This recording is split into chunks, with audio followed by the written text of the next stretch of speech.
चलिए दोस्तों, आशित भैया को गर्दा गाना और बहुत ही जबरदस्त वाला गाना लेके आ चुका है। ये गाना कब आएगा और किस यूट्यूब चैनल से आएगा, देखिए दोस्तों गाना का पोस्टर बिल्कुल नया गाना और बवाल गाना है। इस गाना को अभी कहीं आप लोग को यूट्यूब पे नहीं मिला होगा या फेसबुक से अपडेट आप लोग को नहीं मिला होगा कि ये गाना कब तक में रिलीज कर दिया जाएगा। और ये गाना अभी रिलीज नहीं हुआ है दोस्तों, लेकिन दोस्तों आप लोग के मन में बहुत सारा का डाउट चलता हो कि गाना कब रिलीज हो जाएगा।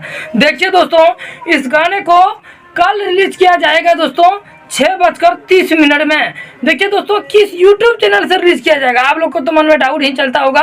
देखिए दोस्तों, इस गाने को रिलीज किया जाएगा वीएपी म्यूजिक मगही से।